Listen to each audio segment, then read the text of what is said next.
If you have the time, have a few simple tools, and want to save yourself labor costs, this video will show you a way to access the fuel pumps on the 2002 and later Thunderbird, and most likely the Lincoln LS.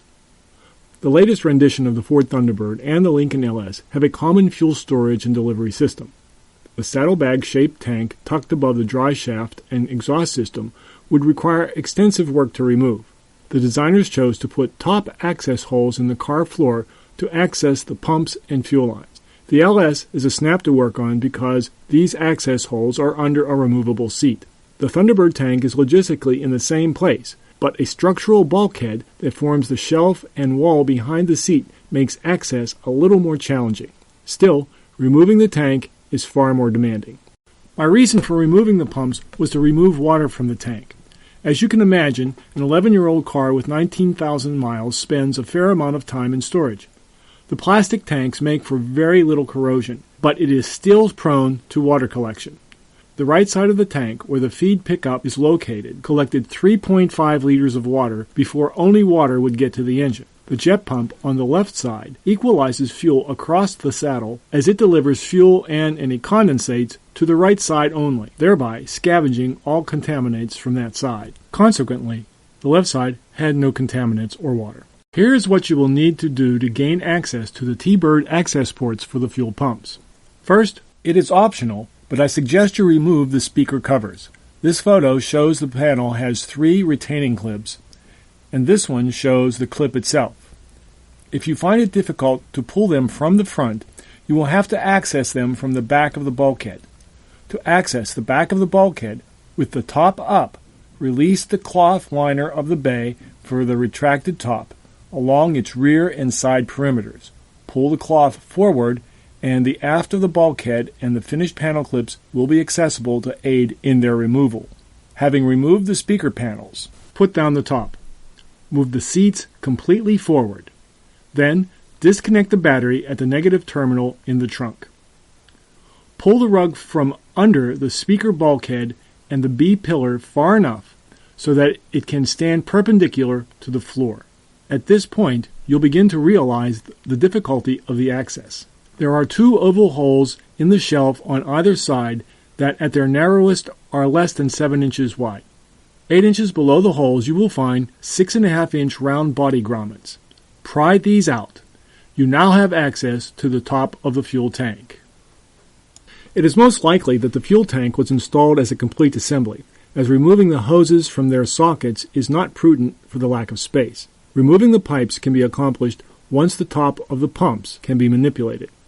To remove the pumps for each side, do these things. Disconnect the electrical blocks and bring the feed side through the access hole. Raise the pipes in their sockets by squeezing their tabs and pushing downward while pulling upward on the pipes. This will prove to be difficult, as you are working basically within the confines of a tube-shaped access. I found that using a small pair of channel pliers to squeeze the release collars, combined with a piece of safety wire wrapped around the pipe head to pull from above the access hole, leaves space for hands, some light, visibility, and maneuvering. The pumps are held in place with a large polypropylene flange nut about 6 inches in diameter. If they have not been budged, as in my case since assembly 11 years ago, they will be very tight. Turning by hand will probably prove impossible, and there is little room to swing a hammer to impact the drift at the edge of the nut. I constructed a spanner bar from my metal scrap that works nicely in applying the necessary torque to loosen and then finally tighten the nuts. To loosen the nuts required a 16-inch L-bar on a 10-inch extension. They were quite tight. The nut shown here has the spanner fitted to illustrate functionality. The spanner needed to be repositioned 3 times for a quarter turn each until the nut was able to be worked by hand. The dimensions for the spanner work well and are not random, as they fit the nut and allow for the slant of the tank and the manipulation that has to be accomplished in the tight space available. Once the nut is off, the top of the pump flange will now move enough to allow the pipes to be removed from their collars with relative ease. Push the electrical feed connection back through the access hole and tuck it out of the way. Push the pipes outside the perimeter of the flange nut and remove the nut. The right pump flange is connected via flex tubing to the electrical pump unit that is clipped to a fixed tank housing. Lift the flange out of the tank and squeeze the tabs on the top of the pump to release it. Lift and manipulate the unit out of the tank, being careful of the float that extends 5.5 inches beyond the side of the pump toward the midline of the car. The left pump is very similar, except that it has 3 pipes, and the pump unit is held against the bottom of the tank by the flange and a spring-loaded telescoping mechanism. The left pump also has a float that extends to the midline of the car. Assembly is in the reverse order.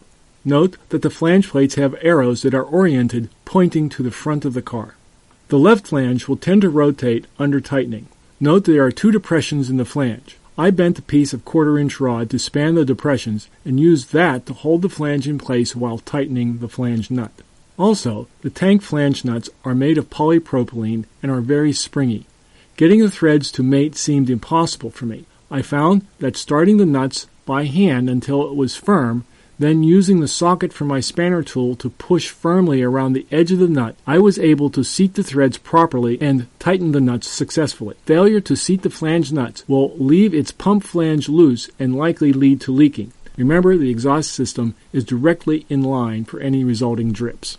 Be sure to seat the gasket properly between the flange and the tank. The gasket is soft and flexible and can easily slip inside the tank during assembly.